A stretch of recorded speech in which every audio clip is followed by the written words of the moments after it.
جادوئی قوس و قزح کا درخت۔ ایک دفعہ کا ذکر ہے، ایک دور دراز وادی تھی جس کا نام کینڈی بلوسم ویلی تھا۔ یہ وادی خوبصورت رنگ برنگے پھولوں، چمکتی ہوئی نہروں اور رنگین پروں والے پرندوں سے بھری ہوئی تھی۔ لیکن اس وادی کی سب سے انوکھی چیز ایک ایسا درخت تھا جس کی پتیوں میں 7 رنگ جھلملاتے تھے۔ لوگ اسے جادوئی قوس و قزح کا درخت کہتے تھے۔ جادوئی درخت کا راز۔ کہا جاتا تھا کہ ہر سال بہار کے موسم میں جب پہلی بار قوس و قزح آسمان پر ظاہر ہوتی، درخت کی سب سے اونچی شاخ پر ایک چمکتا ہوا جادوئی پھل اگتا۔ جو کوئی بھی اس پھل تک پہنچ جاتا، اسے ایک خاص جادوئی خواہش مانگنے کا حق ملتا۔ مگر پھل تک پہنچنا آسان نہ تھا۔ راستے میں بولتے پھول، قہقہے لگاتی نہریں اور شرارتی جانور بچوں کا امتحان لیتے۔ 4 سچے دوست۔ اس وادی میں 4 سچے دوست رہتے تھے۔ علی، ایک بہادر اور عقل مند لڑکا۔ زویا، نرم دل اور جانوروں سے محبت کرنے والی لڑکی۔ بنٹی، ہر وقت کھانے اور ہنسی مذاق میں لگا رہتا۔ مینا، جو درختوں اور پھولوں کی زبان سمجھ لیتی تھی۔ یہ چاروں بچپن سے ساتھ کھیلتے، ہنستے اور نئی نئی مہمات پر نکلتے۔ دادی نور کا راز۔ ایک دن دادی نور نے انہیں بلایا اور کہا، بچوں، آج رات آسمان پر 7 رنگوں کا قوس و قزح نمودار ہوگا۔ یہی وقت ہے جب جادوئی درخت پر چمکتا پھل نکلتا ہے۔ میں چاہتی ہوں کہ تم چاروں وہاں جاؤ اور اسے حاصل کرو۔ انہوں نے ایک جادوئی نقشہ، کچھ میٹھے بسکٹ اور ایک چھوٹی سی بوتل جادوئی لیمو پانی دی تاکہ راستے میں مدد ملے۔ جادوئی سفر کی شروعات۔ رات کے وقت جب پورا آسمان رنگوں سے سجا، چاروں دوست چل پڑے۔ پہلے انہیں کینڈی ندی پار کرنی تھی جس کے پانی میں جیلی کی طرح رنگ برنگی مچھلیاں تیرتی تھیں۔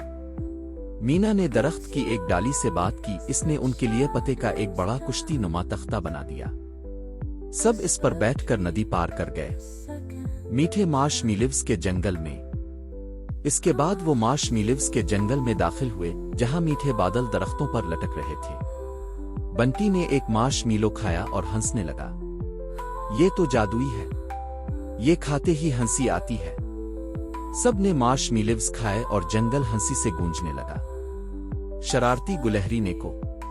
اچانک ایک درخت سے گلہری نیکو نیچے آئی اور بولی، اگر تم درخت تک جانا چاہتے ہو تو میری 3 پہیلیاں بوجھنی ہوں گی۔ علی نے کہا، پوچھو، ہم تیار ہیں۔ گلہری نے 3 پہیلیاں سنائیں۔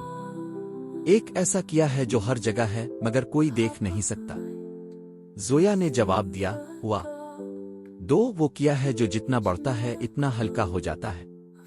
مینا بولی، غبارہ۔ 3 وہ کون سی چیز ہے جسے توڑنے کے لیے کوئی ہاتھ نہیں لگاتا؟ بنٹی ہنستے ہوئے بولا، ودا۔ گلہری خوش ہو گئی اور راستہ کھول دیا۔ قوس و قزح کا درخت۔ آخرکار وہ جادوئی قوس و قزح کے درخت تک پہنچ گئے۔ درخت کی شاخیں آسمان سے باتیں کر رہی تھیں اور رنگ برنگی روشنی ہر طرف پھیلی ہوئی تھی۔ سب سے اونچی شاخ پر ایک چمکتا ہوا پھل جھول رہا تھا جو قوس و قزح کے رنگوں میں جگمگا رہا تھا۔ اب کون چڑھے گا؟ بنٹی نے کہا۔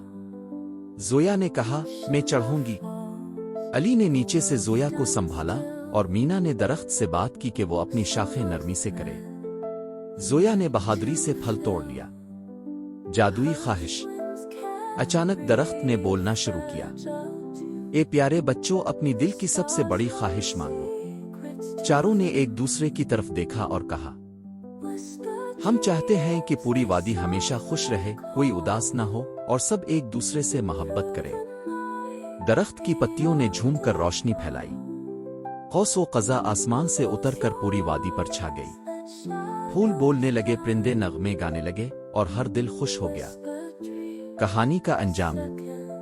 اس دن کے بعد وادی میں کبھی کوئی اداس نہ ہوا۔ جہاں بھی قوس و قزح نظر آتی لوگ سمجھ لیتے کہ وہ جادوئی درخت کا پتہ ہے، اور وہ چاروں دوست ہمیشہ کے لیے وادی کے ہیرو کہلائے۔ اخلاقی سبق۔ سچی خوشی تب ملتی ہے جب ہم دوسروں کے لیے بھلائی چاہتے ہیں۔